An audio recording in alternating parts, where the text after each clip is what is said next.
Assalamualaikum students, we are reading the subject English and we are doing B portion from our grammar and composition book. We are in grade pre-9. Today our topic is present indefinite tense. Today is Wednesday 19 May 2021. Learning outcomes. Students, after attending today's lecture, you will be able to translate interrogative sentences of present indefinite tense from English into Urdu according to rules. Students, you will tally this exercise from your textbook page number 76, right? There are two exercises of interrogative sentences जिनमें question mark आता है, इसमें क्या का word आता है, वो interrogative sentences होते हैं.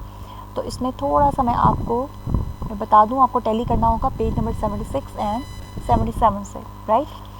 और इसमें स्ट्रक्चर ये आपने माइंड में रखना है कि हमारे अगर तो कोई डब्ल्यू फैमिली के वर्ड्स आ रहे होते हैं, वो सबसे पहले हमारे सेंटेंस में आते हैं. देन उसके बाद हमारा डू या डज की सिलेक्शन होती है. अगर तो सिंगुलर सेंस देने वाले सब्जेक्ट हैं तो हमारा यहाँ पे क्या यूज़ होगा, डज.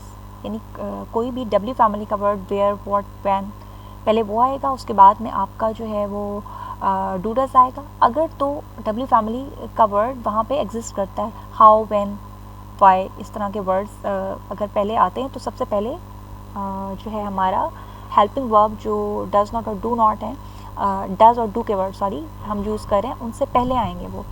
तो सबसे पहले हम लोगों के क्वेश्चन वर्ड्स आते हैं, वाई, व्हेन, वेयर, हाउ, इस तरह के वर्ड्स. उसके बाद में आता है हमारा हेल्पिंग वर्ब डू या डज. डू तब आता है जब प्लूरल सेंस देने वाले सब्जेक्ट्स हों. डज तब आता है जब सिंगुलर सेंस देने वाले सब्जेक्ट्स हों.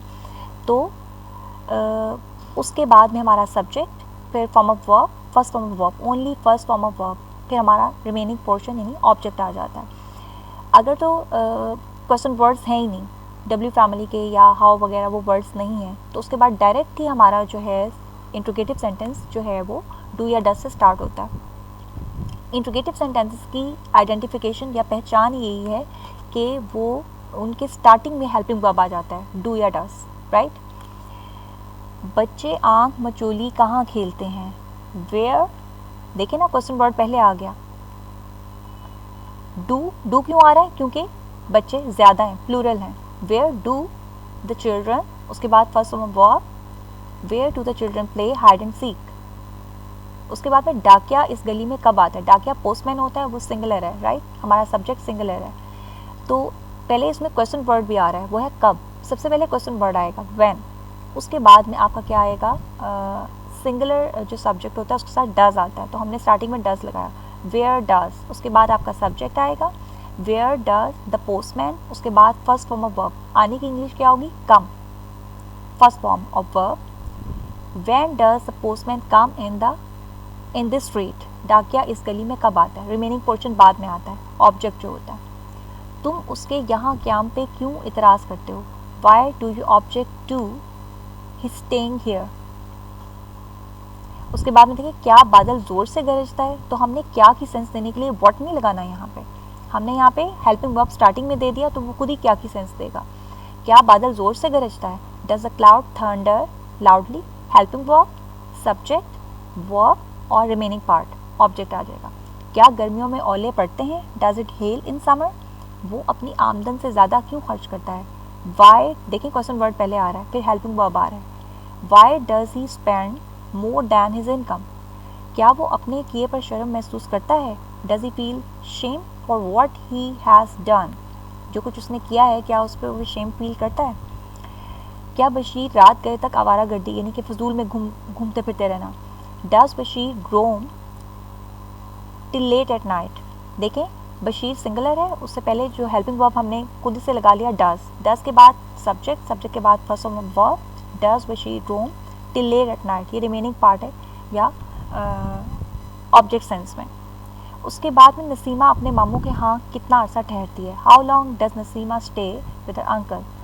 फौज कहाँ पड़ाव करती है. Where does the army end camp, यानी आर्मी अपना कैंप कहाँ पे लगाती है. फिर क्या आप मिठाइयों पर फलों को तरजीह देते हैं. Do you prefer fruits to sweets.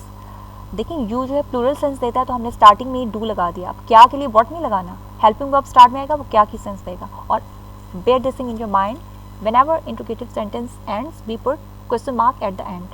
Must remember. क्या लोग वक्त को अहम समझते हैं? Do people think of time as important? ये तलबा वक्त क्यों ज़ाया करते हैं? Why do these students waste time? मुर्गा कब अजान देता है? When does the cock crow? क्या आपकी बेटी बड़ों का एहतराम करती है? Does your daughter respect the elders? तो ये फर्स्ट एक्सरसाइज थी at page 76 of your book. और अब आ जाएगा page number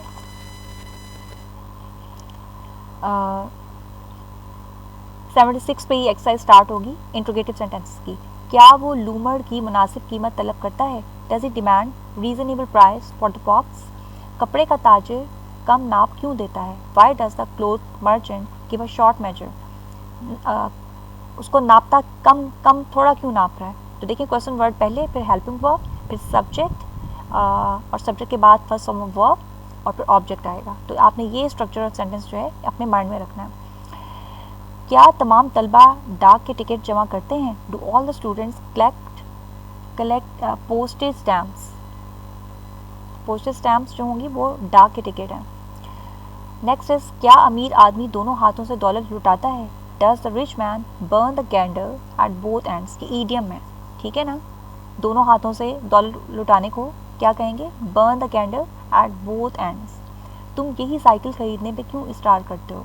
Y do you insist on buying this very cycle? This very का मतलब बहुत नहीं, यही वाली, यानी कि यही के लिए होगा वेरी साइकिल. क्या ये लड़की रात को देर से सोती है? Does this girl go to bed late at night? परिंदे कब चहचहाते हैं? When do the birds chirp? Urs पर क्यों लोग गाते और नाचते हैं? Why do people sing and dance at urs? Urs जो किसी बुजुर्ग वगैरह की एनिवर्सरी आती है, डेथ एनिवर्सरी दोबारा, तो उसे उर्स कहते हैं. क्या वो किसी की परवाह नहीं करते हैं? Do they not care for anyone? आप किस किस्म के ख्वाब देखते हैं? What kind of dreams do you have? या डू यू ड्रीम भी आ सकता है दोबारा से. तुम तर्जुमे की मशक़ें मुझे क्यों नहीं दिखाते हो? Why do you not show me the exercises of translation? क्या वो अपनी गलती मानता है? Does he admit his mistake? क्या ये जमात अपने काम में दिलचस्पी लेती है? Does this class take interest in sport? क्या पाकिस्तान में बारिश सिर्फ मौसम गर्मा में होती है? Does it rain only in summer in Pakistan? अच्छा, एक बताऊँ कि जो सेंटेंसेस जो वेदर से रिलेटेड होते हैं उनको इट से स्टार्ट करते हैं. जैसे मैं कहूँ कि मौसम गर्मा में बारिश होती है, इट रेन्स इन समर, तो इट से स्टार्ट होते हैं जो वेदर से रिलेटेड सेंटेंसेस होते हैं. Does it rain only in summer in Pakistan? पहाड़ों पर किस मौसम में बर्फ़बारी होती है? In which season does it snow? अब देखिए दोबारा वेदर से रिलेटेड है तो फिर देखिए ना, बर्फ़बारी होती है, इट स्नोज ऑन माउंटेन्स, ठीक है. तो इंट्रोगेटिव में क्या आएगा? इन विच सीज़न, कौन से मौसम में डज इट स्नो, बर्फ़बारी होती है ऑन द माउंटेन्स. तो this was all about your interrogative sentences.